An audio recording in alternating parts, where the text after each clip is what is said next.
ये देखकर उनकी पत्नी पागल हो गई और वो भी मर गई। फिर भी विलियम कैरी ने बाइबल ट्रांसलेट करना बंद नहीं की, कंटिन्यू उन्होंने उस काम को जारी रखा।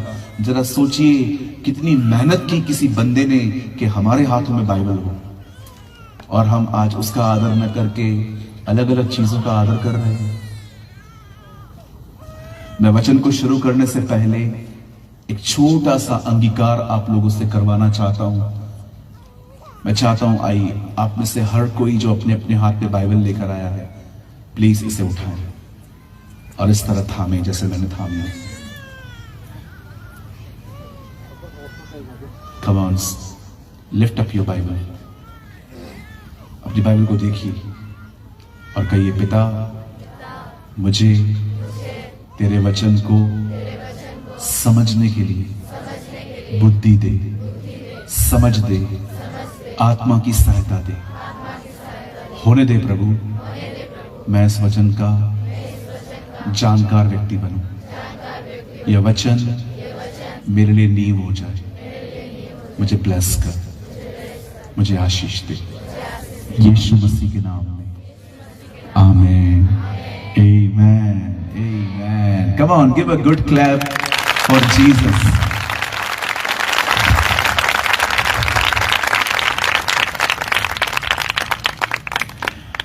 ओके, आप सब तैयार हैं? कम ऑन, हालेलुया, बोलो यीशु मसीह की। Now church is alive. अब मुझे लग रहा है कि आप जिंदा हैं। पहले आप आए थे, now you are alive. Thank you Lord. हमारा प्रभु महान है ना, आमेन। बहुत जल्द राजा आने वाला है। आवर किंग इज कमिंग, आमेन। आइए मेरे साथ खोलिए, come on, open your Bible with मी। हम सब खोलेंगे पुराना नियम और उसका सेकंड क्रॉनिकल, दूसरा इतिहास। हम सब खोलेंगे दूसरा इतिहास।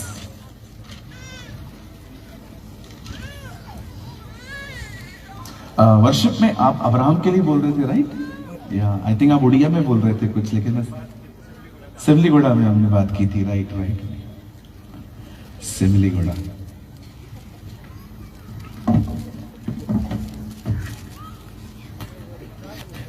Open your Bible with me, the book of second Chronicle chapter 20, दूसरा इतिहास 20 अध्याय। हिंदी सब समझते हैं ना, है ना? मुझे अच्छा हुआ बता दिया, बात में मालूम पड़ा उल्टे मटके में पानी भर रहा हूं। हिंदी सब समझते हैं ना? कि तो नहीं समझते हैं, हाथ उठाओ। ओके, धन्यवाद।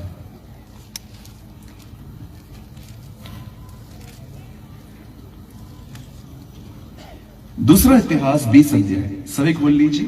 सेकंड क्रॉनिकल चैप्टर 20 खोल लिया जी। देखिए बाजू वाले को देखिए, अगर नहीं मिला है तो उनकी मदद करिए, क्योंकि जो लोग घर पे बाइबल नहीं पढ़ते ना उनको नहीं मिल पाएगा इधर। ठीक है, मदद करिए दूसरे की। दूसरा इतिहास 20 अध्याय और मैं आपके लिए पढ़ रहा हूं 21 वचन, 21। तब उसने प्रजा के साथ सम्मति करके कितनों को ठहराया कि जो पवित्रता से शोभामय होकर हथियार बंदों के आगे आगे चलते हुए यहोवा के गीत गाएं और यह कहते हुए उसकी स्तुति करें, यहोवा का धन्यवाद करो क्योंकि उसकी करुणा सदा की है। आमीन, हालेलुया। मेरे पीछे कहिए, यहोवा का धन्यवाद करो क्योंकि उसकी करुणा सदा की है। एक बार फिर से कहिए,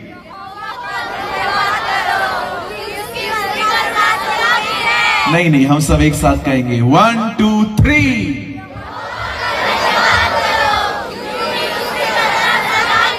आमीन, हालेलुया।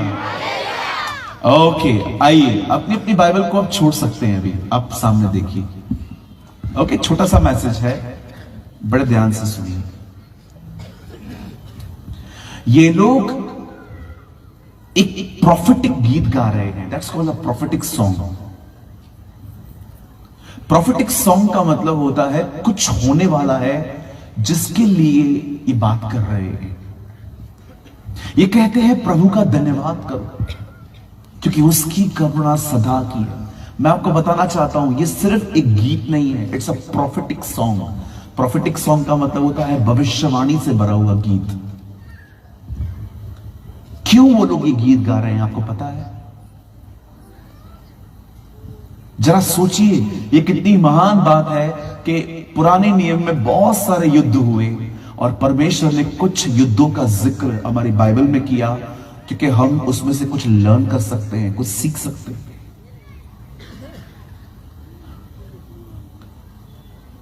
बाइबल कहती है इज़राइल के बहुत सारे दुश्मन थे उन दिनों में और आज भी हैं। इज़राइल के बहुत सारे शत्रु थे और उन दिनों में इज़राइल दो भागों में बढ़ चुका था।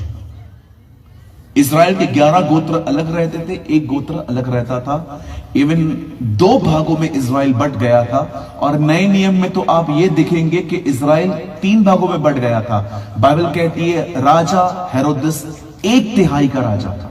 1/3 का मतलब एक ही राज्य के 3 हिस्से। उन दिनों में इज़राइल 2 भागों में बट चुका था, अलग अलग हो चुके थे। 11 गोत्र अलग रहते थे, 11 ग्रुप्स अलग रहते थे। एक ग्रुप अलग रहता था जिसका नाम था यहूदा। एक ही नेशन में 2 किंग्स होते थे। बाइबल कहती है उन दिनों में राजा था आहाब, लेकिन यहूदा का राजा था यहोशापात। यहोशापात के दिनों में बाइबल बताती है यहोशापात को पता चलता है मुझ छोटे से देश को मारने के लिए 3 देश मुझे आ रहे हैं मारने के लिए। आज भी आप देखते रहेंगे इज़राइल एक छोटा सा देश है लेकिन बहुत सारी जगहों से घिरा हुआ है।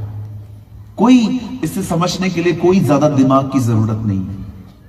बाइबल कहती है ये वे दिन थे जब यहूदा का एक राजा था जिसका नाम था यहोशापात और उसे पता चलता है कि कई राज्य के लोग मुझे मारने के लिए आ रहे हैं और वचन कहता है वो डर गया। He was afraid। बहुत सारे लोग डरते हैं। किसे मौत का डर है, किसे बीमारी का डर है। आपने देखा होगा जब 2019 से लेके 22 तक कोविड था, हमें कितना कोविड का डर था। हम बार बार सैनिटाइजर यूज करते थे, मास्क लगाते थे, बहुत बार हम प्रिकॉशंस लेते थे, दूरी बनाया करते थे। क्यों? क्योंकि हम डरे हुए थे। आज भी बहुत सारे लोग अंधेरे से डरते हैं। कुछ लोग को डर लगता है कि मैं बीमार हूं और अगर मैं मर गया तो मेरे परिवार का क्या होगा। एक डर है इज्जत खोने का डर कि अगर मेरी गलती सबके सामने आ गई तो मेरी इज्जत का क्या होगा। अलग अलग तरह के डर हैं लोगों के पास। किसी को बीमारी का, किसी को है कि अगर पैसा नहीं आया तो मैं कैसे चल पाऊंगा। मेरे 1 तारीख को जो मुझे बिल्स पे करने हैं, कार का बिल देना है, घर का बिल देना है। बहुत सारी एंग्जाइटी, चिंताएं, भय, बहुत सारी चीजें इन दिनों में हमारे अंदर हैं। बहुत सारे विद्यार्थियों को डर है अगर फेल हो गया तो। आप जानते हो यहोशापात डर गया। He was afraid. आप याद रखिए डर तब बढ़ता है जब आप वो करते हैं जो एक्चुअली आपको नहीं करना चाहिए। बाइबल कहती है यहोशापात डर गया लेकिन बैक नहीं गया। उन विचारों को उसने बड़ा नहीं बनाया। हम लोग क्या करते हैं पता है? जब हमारी जिंदगी में तकलीफें आती हैं ना, हम प्रार्थना नहीं करते हैं। कई बार हम बैठ जाते हैं और उन तकलीफों के बारे में सोचते रहते हैं, सोचते रहते हैं, सोचते रहते हैं। और आप देखिए प्रॉब्लम बाहर उतनी ही है, हमारे दिमाग पे बड़ी होती जाती है। मैं कितने लोगों को जानता हूं, दे आर क्रिश्चियंस, वो मसीह हैं लेकिन वो डिप्रेशन में जिंदगी जी रहे हैं। उनके पास आनंद नहीं है, खुशी नहीं है, चिड़चिड़े रहते हैं सारा सारा दिन। कुछ भी बोलो तो उल्टा जवाब देते हैं। क्यों देते हैं? क्योंकि अंदर फ्रस्ट्रेशन है। आज मैं आपसे पूछना चाहता हूं, अगर आपको लगता है कि ब्रदर प्रेमानी मेरे अंदर भी कुछ चीजों के लिए डर है। आप जानते हो जब यहोशापात को पता चला कि 3 राज्य के लोग मुझे मारने आ रहे हैं, उसने क्या किया? वो बैठ नहीं गया। बाइबल बताती है उसे प्रभु को ढूंढना शुरू कर दिया। Seek the Lord. आप डर से मुक्त होना चाहते हैं? क्या आप चाहते हैं डर आपकी जिंदगी से पूरी तरह से चला जाए? सीक द लॉर्ड, प्रभु को ढूंढो, आपका डर निकल जाएगा। जब आप परमेश्वर के करीब जाएंगे ना, मैं आपको बताना चाहता हूं, दाऊद कहता है जब मैं डर गया मैं यहोवा की तरफ फिरा और यहोवा ने मुझे निर्भय कर दिया।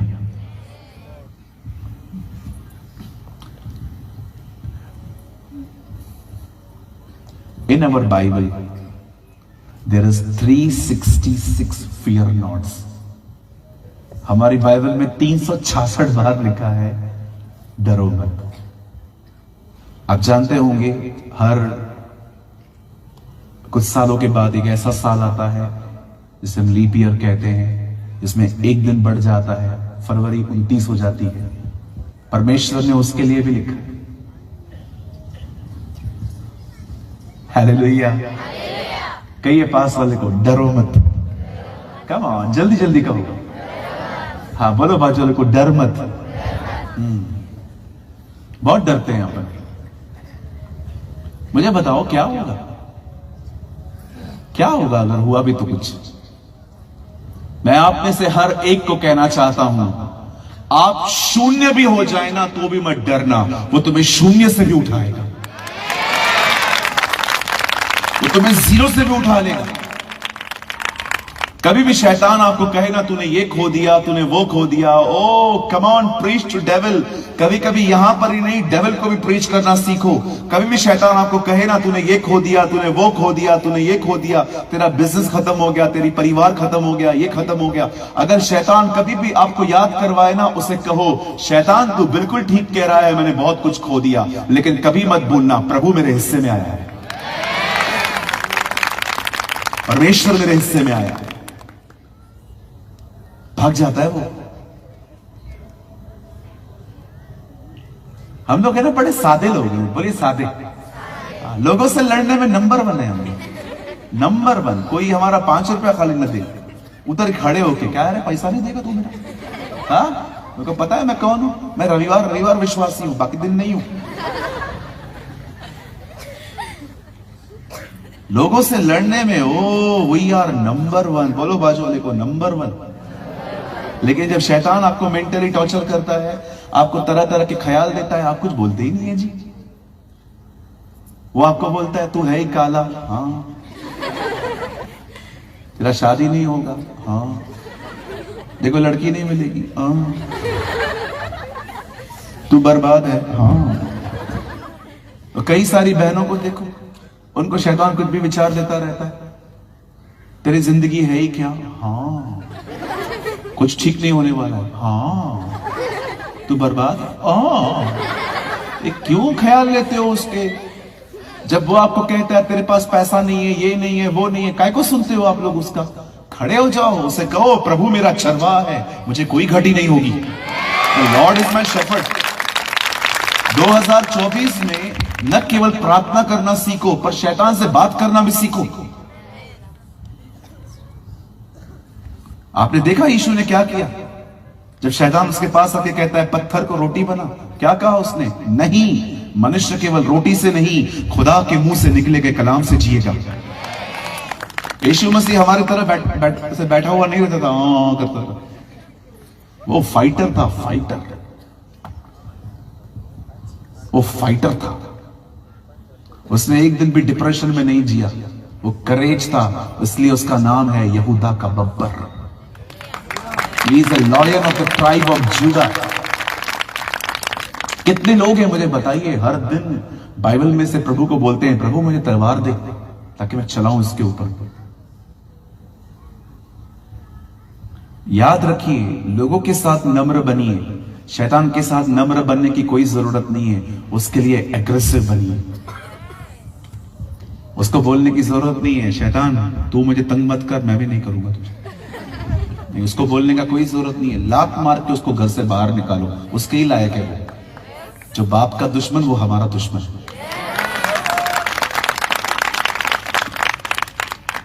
आजकल की पीढ़ी गोली लेके खड़ी है ऐसे, और शैतान भी कभी कभी जानता है गोली अंदर है ही नहीं, खाली गन लेके इनको डराते रहते हैं लोग।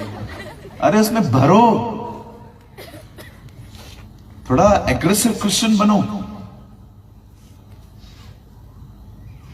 आप तो कितने ब्लेस्ड हो, ग्रैंडस्टन की जमीन पे रहते हो, एक ऐसी जमीन पे जहां पर शहीदों का खून बहा है, ऐसे लोग जो खुदा के लिए खड़े थे। आप लोग तो वो होने चाहिए। यस, सोचो, हम ऐसे लोगों की जमीन पे खड़े हैं जिन्होंने खून बहाया खुदा के लिए, जिन्होंने अपनी जिंदगी दी। आप लोग तो पहचान होने चाहिए उसकी। डरिए मत, खुदा को ढूंढिए। You should seek the Lord. क्या कहा प्रभु ने? ढूंढो तुम पाओगे, खोजो उसको। कमरे में जाओ, अपना मोबाइल बंद करो, अपना कुत्ता अपनी बिल्ली बाहर निकालो। कई लोग प्रार्थना करने के लिए कुत्ते बिल्ली अंदर लेके जाते हैं। आजकल पेट लवर्स बहुत है ना, हर घर में कुत्ता पाया जाता है आजकल। एक दिन मैं किसके घर में ठहरा था, वहां पर मीटिंग थी, मेरे रूम में आवाजें आ रही थी। तो कौन है यार, आवाज क्यों आ रही है? ओ परमेश्वर पिता, मैं यीशु के नाम से, मैं फिर से मैंने दुआ चालू की अंदर से। कौन है यार? मैंने नीचे देखा, कुत्ता बैठा था। मैंने कहा अंकल ये कुत्ता बैठा है? हाँ ब्रदर, ये कमरा इसी का है, ये निकलता नहीं है इधर से। मैंने कहा अंकल मैं प्रार्थना कैसे करूं, ये भौंक रहा है, ये किधर नहीं जाएगा। मैंने बोला निकल इधर से, जाएगा कैसा नहीं तू।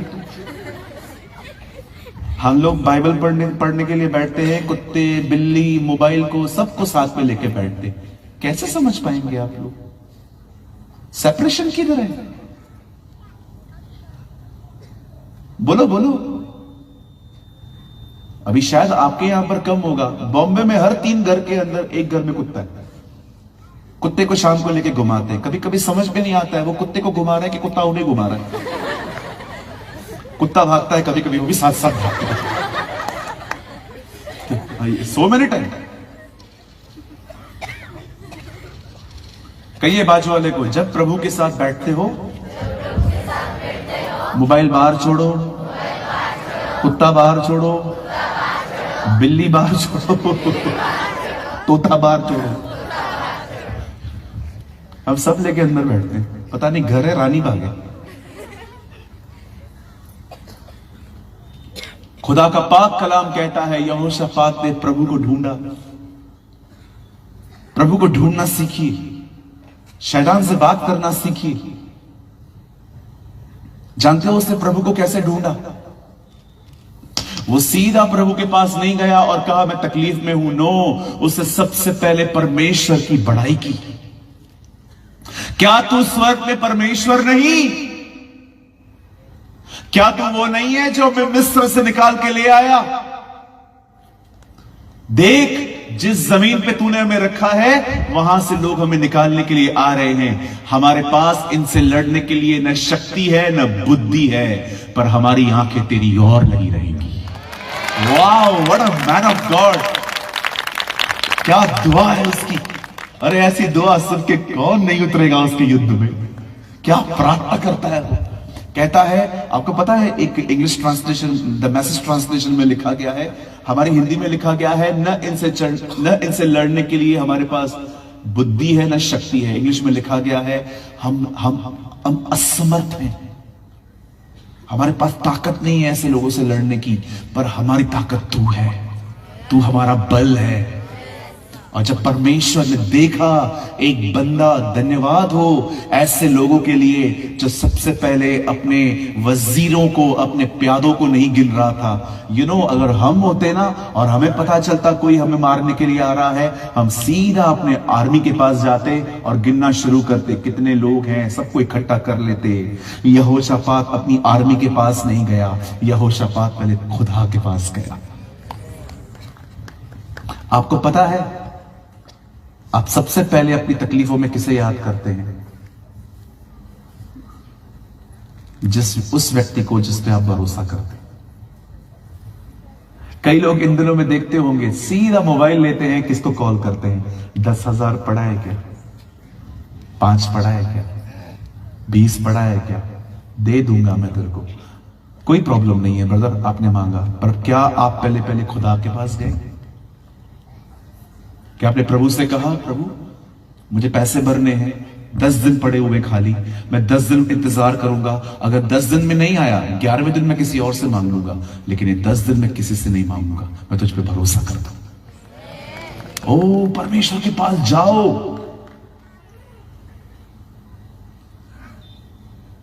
अगर आप एक सच्चे विश्वासी है ना, तो आप 10 दिन के बाद भी किसी से नहीं मांगेंगे, आप प्रभु से ये कहेंगे, कोई बात नहीं, मैं अभी भी वेट करूंगा आपका।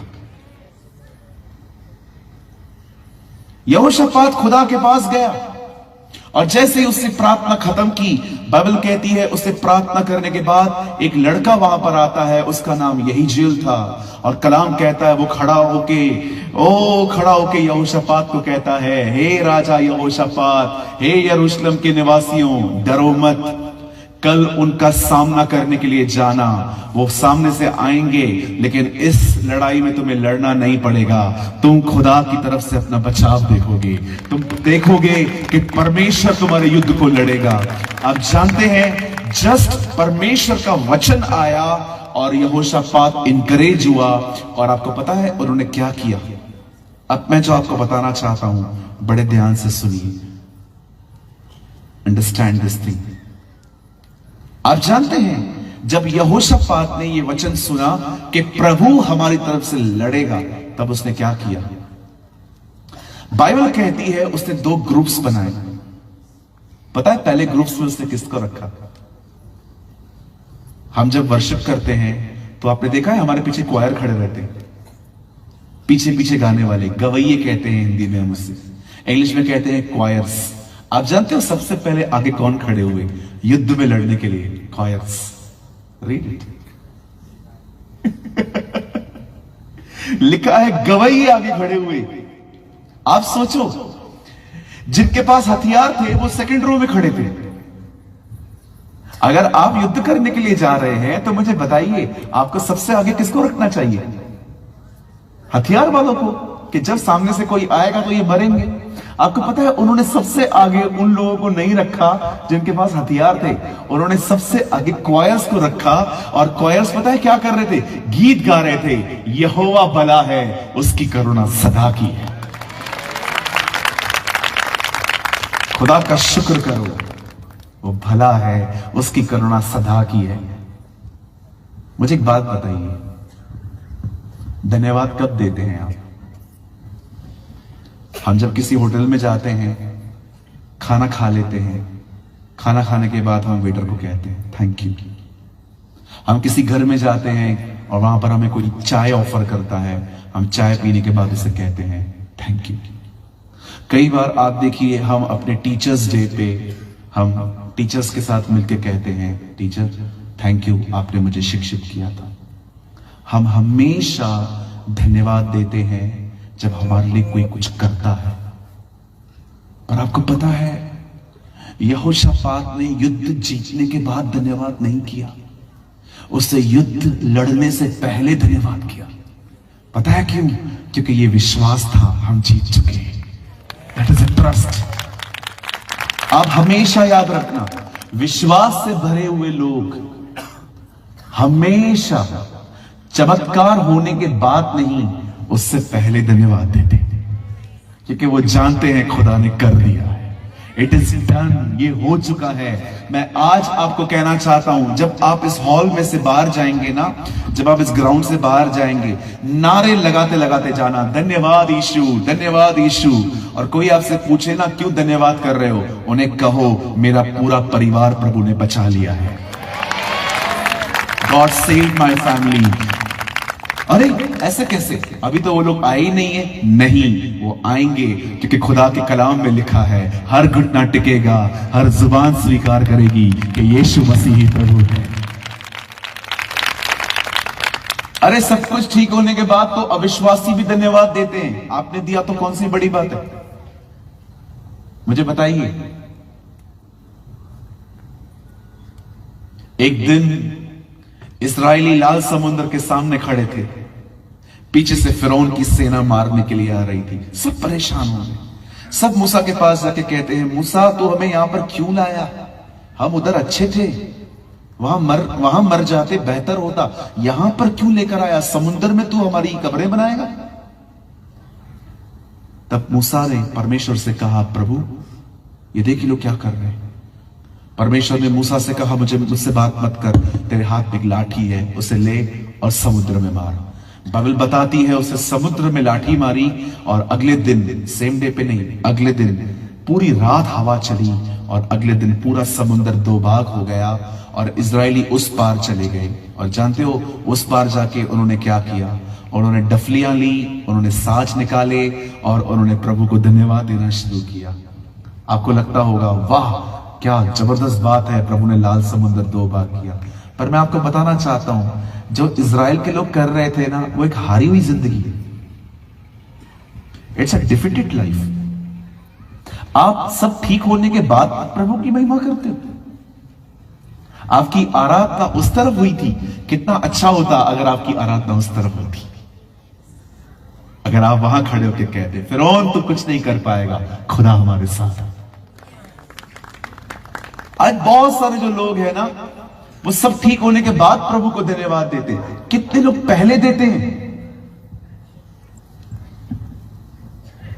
धन्यवाद देना सिर्फ एक क्रिया नहीं है। कैसे कभी कभी लोगों को बोलो आओ प्रार्थना करें, धन्यवाद धन्यवाद धन्यवाद धन्यवाद धन्यवाद धन्यवाद धन्यवाद धन्यवाद धन्यवाद धन्यवाद 25-40 बार धन्यवाद। प्रभु भी ऊपर से पूछता है क्यों क्यों क्यों क्यों क्यों? मैं भी ऐसे ही ऐसे ही ऐसे ही ऐसे ही। मैं एक भाई को बुलाया एक बार, मैंने कहा भैया आओ वचन से पहले प्रार्थना करो।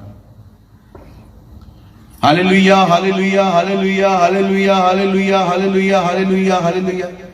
मैंने कहा चलो कोई बात नहीं, इसको अच्छा लगता है हालेलुया बोलना, बोलने दो। अरे आपको पता है उसने कितनी बार हालेलुया बोला? 400 बार। मैं बाजू में खड़ा था, मैं बीच में गया, मैंने कहा आमीन। अब क्या करूं, वो बंद ही नहीं कर रहा। 400 टाइम हालेलुया हालेलुया हालेलुया हालेलुया।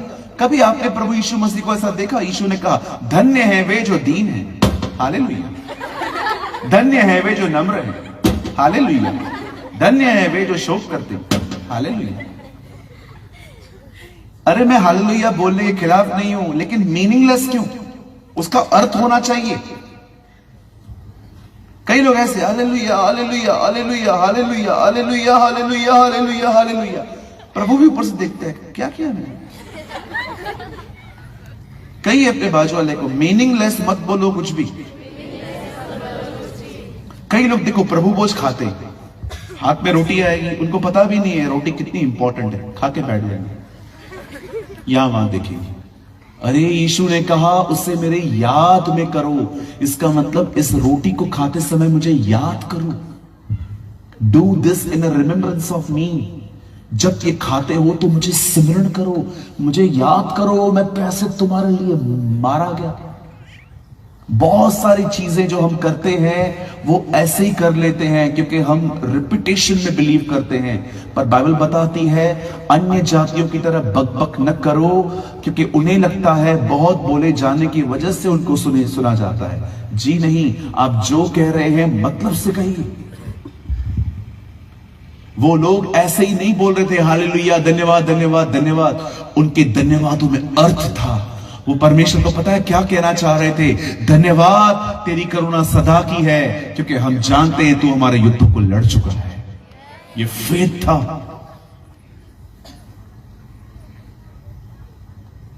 आज मैं आपसे पूछना चाहता हूं, यहां पर जितने भी लोग बैठे हुए हैं, मुझे बताइए जितनी भी दुआएं आपने आज तक की हैं और कई दुआओं का उत्तर अब तक आपको नहीं मिल पाया है, कितने लोग हैं जो उसके प्रति धन्यवाद करते हैं? प्रभु मैं जानता हूं कि अभी तक कुछ भी ठीक नहीं हुआ है, लेकिन मैं फिर भी धन्यवाद करता हूं क्योंकि मैं विश्वास की आंखों से देख रहा हूं कि तूने सब कुछ कर दिया है। मैं तुझे महिमा देता हूं, मैं तुझे आदर देता हूं प्रभु। ये सिर्फ एक गीत नहीं है, ये एक भविष्यवाणी से भरा हुआ गीत है। It's a prophetic song. जानते हैं जब अगले दिन वो लोग लड़ने के लिए गए, गवैये आगे थे, हथियार बंद लोग पीछे थे, और जब वो लोग आगे आगे जा रहे थे उन्होंने क्या देखा? सामने एक झुंड लगा पड़ा था और सब मरे हुए थे। पता है क्या हुआ? जो लोग इन्हें मारने आ रहे थे ना, उनके आपस में झगड़े हो गए, उन्होंने एक दूसरे को खत्म कर दिया। याद रखिए, अगर परमेश्वर अपनी कलीसिया के अंदर शांति की आत्मा भेज सकता है, तो वो आपके शत्रुओं को खत्म करने के लिए गड़बड़ियों की आत्मा भी मार डाल सकता है। वो लोग आपस में लड़के खत्म हो गए, उन्हें लड़ना ही नहीं पड़ा। आपको पता है क्या हुआ? जब वो लोग वहां पर पहुंचे, जितने लोग मर गए थे ना, उनकी जो लूट थी ना, वो लेकर आ गए। ये इतिहास है कि जब भी युद्ध हुए हैं, देश में बीमारी और गरीबी आई है, लेकिन ये इतिहास है, जब भी इजराइल जीता है, अमीर हुआ है। जब भी इजराइल लड़ने के लिए गया, वो अमीर हुआ है। उनके युद्ध भी उन्हें अमीर कर देते हैं। क्यों? क्योंकि परमेश्वर उसके साथ है। आज इस छोटे से मैसेज के द्वारा मैं आपसे एक बात पूछना चाहता हूं। आइए, मैं चाहता हूं आप सब सामने देखिए, मुझे बताएं क्यों वो लोग आराधना कर रहे थे आगे आगे। मेरे भाइयों, मेरी बहनों, यहां देखिए प्लीज, जितने भी लोग यहां बैठे सामने देखिए, सुनिए। ये मैं भविष्यवाणी नहीं कर रहा हूं, ये बाइबल का सत्य है। आप जब तक जिंदा है ना, तब तक आपकी जिंदगी में तकलीफें आती रहेंगी। मानते? बाइबल कंफर्टेबल जिंदगी जीने का वादा नहीं करती। आप जब तक जिंदा है ना, लाइफ में प्रॉब्लम्स आती रहेंगी। हमारे चर्च में एक बहन आई, उन्होंने कहा, ब्रदर प्रेमानी, मुझे आपसे काम है। मैंने कहा, हाँ दीदी बोलो। बोला, मेरे लिए एक प्रार्थना करो। मैं बोला, क्या प्रार्थना करूं? बोला, मेरे लिए प्रार्थना करो कि जब तक मैं इस पृथ्वी पर हूं, मुझे कभी तकलीफ ना आए।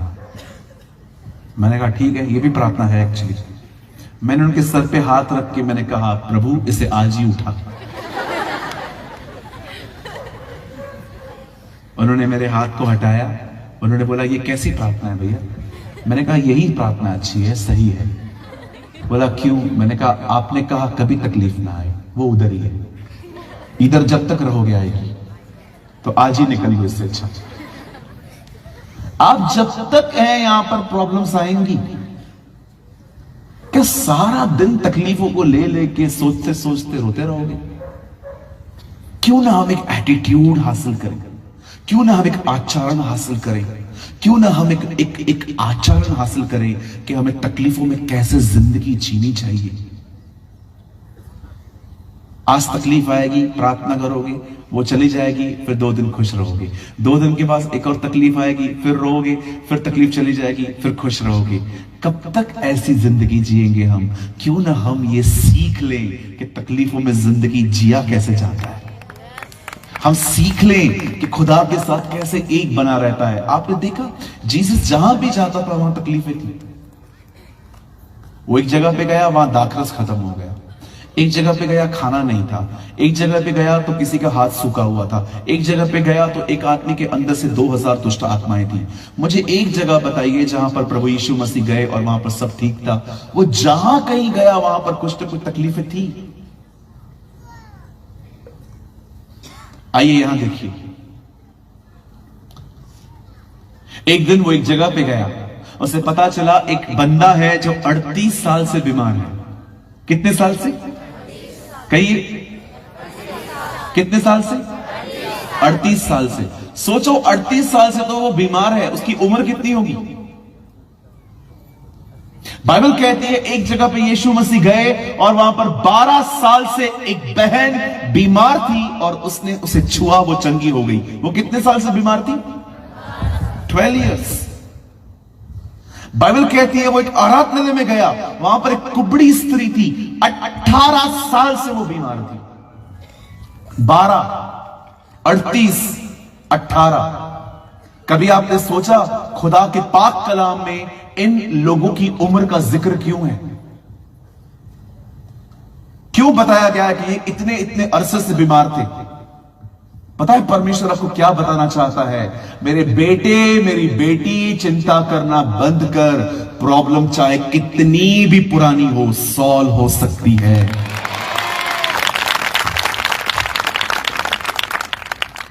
कितनी भी पुरानी हो, वो सॉल्व हो सकती है। कोई बड़ी बात नहीं। हम दूसरों को उत्साहित करते हैं, कई बार सब ठीक हो जाएगा, लेकिन कई बार हम खुद निराश रहते हैं। किसी ने यह कहावत सुनी, मेरे पास हर तकलीफ का हल है, पर शर्त है तकलीफ किसी और की होनी चाहिए।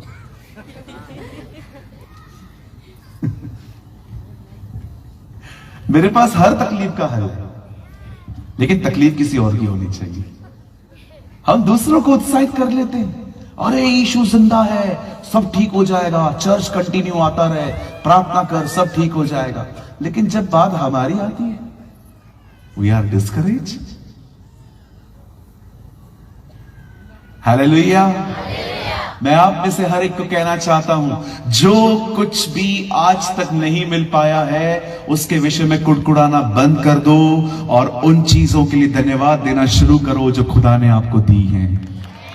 ओह, give thanks to the Lord.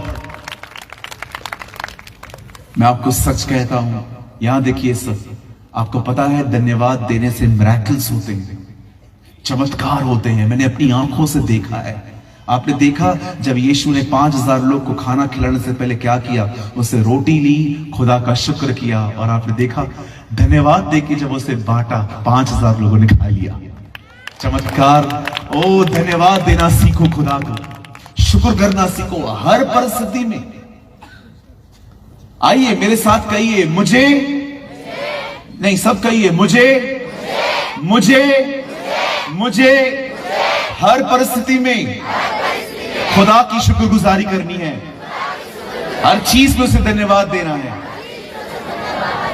Amen. Come on, give a good clap for Jesus.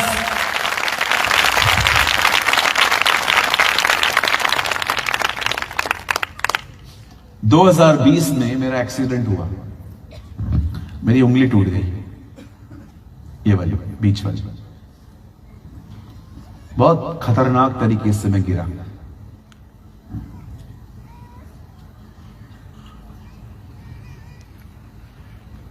जब मैं 2 व्हीलर से नीचे गिर गया, मेरी उंगली टूट गई। बहुत दर्द था मुझे, अनबेरेबल पेन था। मैं रात भर सो नहीं पाता था, इतनी तकलीफ होती थी मुझे। डॉक्टर ने कहा सर्जरी करवानी पड़ेगी, लेकिन उन्होंने मुझे साफ कहा कि उसके बाद मैं कभी लिख नहीं पाऊंगा। और परमेश्वर के अनुग्रह से मैं एक राइटर हूं। वेट, मैं स्टार्टिंग से एक राइटर हूं, मैं बहुत लिखता हूं। आपको मेरे बहुत सारे आर्टिकल्स मिलते होंगे जो मैं लोगों को हमेशा शेयर करता हूं। डॉक्टर ने मुझे कहा था, ये हाथ जो है, ये जो राइट हैंड है, ये जो उंगली टूटी है, सर्जरी करवाओ, और सर्जरी के बाद भी आपकी जो उंगली है हमेशा सीधी रहेगी। और मैं सोचता था मेरा राइट हैंड है, मैं लिखूंगा कैसे? मैंने डिसाइड किया मैं सर्जरी नहीं करवाऊंगा। मैं रोज सुबह उठता था, मैं प्रभु से एक बात कहता था। आप में से कितने लोग को ये बात पता है? नए नियम में यीशु के 37 चमत्कार हैं। 14 चमत्कार उसने सृष्टि पर प्रमाणित किए। वो सृष्टि से बात करता था। पेड़ को सूख जाने के लिए कहा जा मछली में से सिक्का निकाल। उसके 14 चमत्कार सृष्टि के ऊपर हुए। मैं प्रभु को कह रहा था, प्रभु सृष्टि आपकी सुनती थी, मैं आपका बेटा हूं, मेरा हाथ मेरी क्यों नहीं सुनेगा? क्योंकि बाइबल कहती है यहोवा धर्मियों की हड्डी हड्डी की रक्षा करता है। मैं रोज सुबह उठता था, मैं प्रभु को कहता था, यीशु मसीह नासरी के नाम से खुदा इस हड्डी को तू जोड़ दे, विदाउट सर्जरी तू इसे जोड़ दे, विदाउट सर्जरी तू इसे जोड़ दे।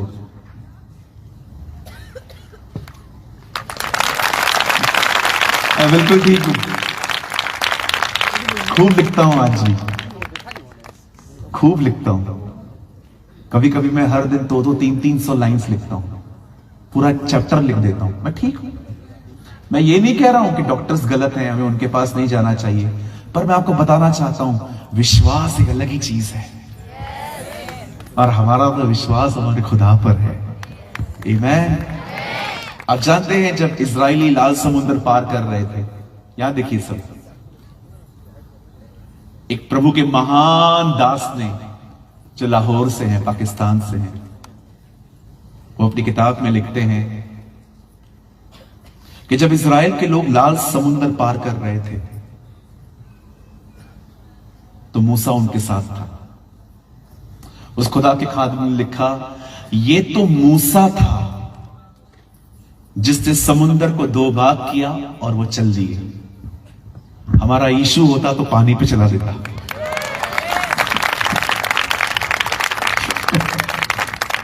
यीशु होता तो कहता है क्यों 2 भाग, चलो पानी पे, देखता हूं तुम्हें कौन रोकता है, चलो। ये समुद्र मैंने बनाया है। आपने देखा हमारा खुदा कितना रियल है। जब पुराने नियम में लिखा है पानी के ऊपर आत्मा मंडराता था, आपने देखा जब वही खुदा जब जमीन पे आया तो पानी पे चल रहा था। A same God, a same God। उस पर अपना ईमान रखिए, उस पर अपना भरोसा रखिए। तकलीफों को दूर जाने के बाद नहीं, यहोशापात की तरह पहले ही उसकी आराधना करके उसे धन्यवाद देना सीखिए। मैं आपको सच कहता हूं, बाइबल कहती है जो धन्यवाद देता है वो उसकी महिमा करता है। धन्यवाद देने से चमत्कार होते हैं। धन्यवाद सिर्फ धन्यवाद देना नहीं होता, वो उसे बताना होता है धन्यवाद तू कर चुका है, हम भरोसा करते हैं। आमीन, हालेलुया। कितने लोग हैं आज मेरे साथ धन्यवाद देना चाहते हैं खुदा को? आइए।